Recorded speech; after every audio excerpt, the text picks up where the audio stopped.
Isaac Dover. Harris is leaning into what's being described as a more populist agenda. How much of what we heard was a departure from President Biden's policies? Well, look, she's not running for Joe Biden's second term. She's running for her own first term. That said, she is doing some things that build on what Biden has been doing over the last 3.5 years. The child tax credit, for example, she wants to bring back and expand it. The number of homes being built, that's something that Biden got going. She wants to expand that into higher numbers, into millions now. So that is expanding and building on the Biden record. And then there's some stuff that she's going further on, like this idea to go after price gouging. That gets into a place where Joe Biden has always been a little uncomfortable taking on corporations, going after them in that way. Even over the last couple of years, there have been a couple moments when Biden has done a little bit of that, talked about it, but it's never been where he's comfortable.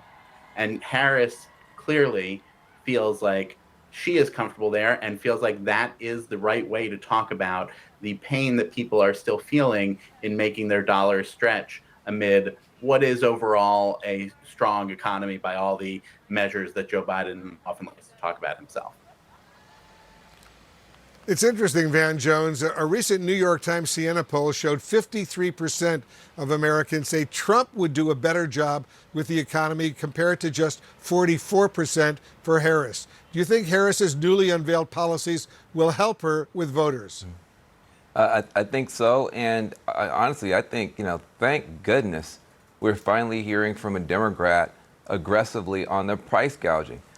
It's made no sense to me. For the past 4 years, Democrats have no problem dragging in technology CEOs, grilling them, going after them. You guys got to do better.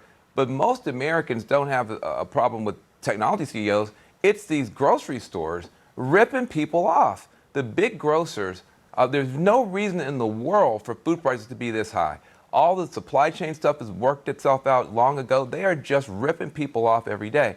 And the Biden administration did put together a task force of the Federal Trade Commission and Department of Justice to look into it. But to your point earlier, Biden never felt comfortable talking about the fact that he was going after this price gouging. Kamala feels comfortable. And you talk about her strength. You talk about this kind of politics of joy. She's also tough. And she knows that Americans are getting ripped off. She wants to do something about it. And I say, thank goodness we finally got somebody willing to do this and talk about it as boldly as she is. Let me get Lauren Tomlinson's reaction as well. Lauren, the Trump campaign says Harris went, and I'm quoting now, full communist with the agenda she laid out today. At the same time, J.D. Vance is accusing Harris of copying Trump's ideas. So which one is it?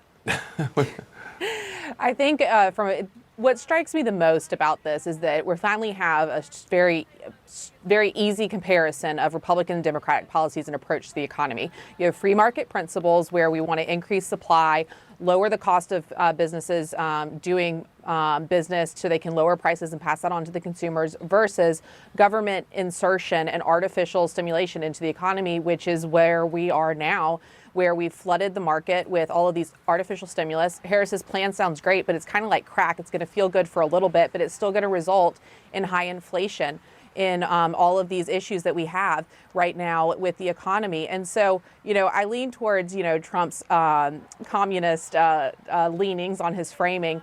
But like a lot of these populist ideas, they end up in a big circle where far left and far right end up meeting in the middle. So it's a little bit of both. But I see it differently in that both Isaac, of them. Go ahead. I was going to say both of them want tax cuts. It's just that Trump wants tax cuts for the billionaires and Kamala wants tax cuts for working folks. But that's a very different economic agenda. Isaac, you're reporting that Harris is ramping up debate preparations right now as Trump is bringing one of Harris's former Democratic primary rivals, Tulsi Gabbard, into the mix for his prep. How much of a contrast is there between how these two candidates are preparing for their debate?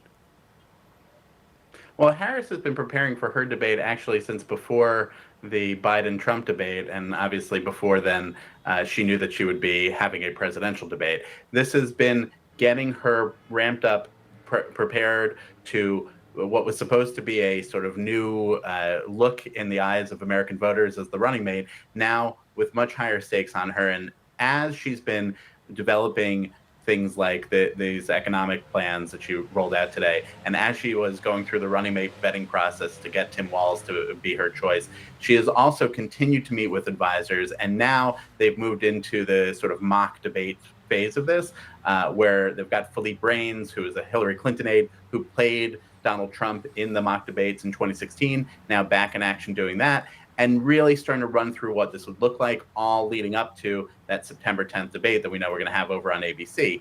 On the Trump side, it's always a little bit with him a question of how much he's preparing. They like to say he doesn't prepare, but he does prepare, and he does do some it's not as much of the traditional way of going about it, but now he's got Tulsi Gabbard in there, the former Democratic congresswoman from Hawaii. Should say, even though she is a former Democrat, she has been moving further and further to the Trump wing of politics over the last couple of years and gotten tight with him. She, if you remember 5 years ago in that CNN debate in Detroit in July of 2019, she went after Harris very effectively, going on her attorney general record in a way that rattled Harris. And I remember that night, Harris advisors telling me that they were shocked by how much Gabbard managed to get under Harris's skin. A lot has happened since then, and Gabbard won't be on the stage herself, and the dynamics will be totally different, obviously.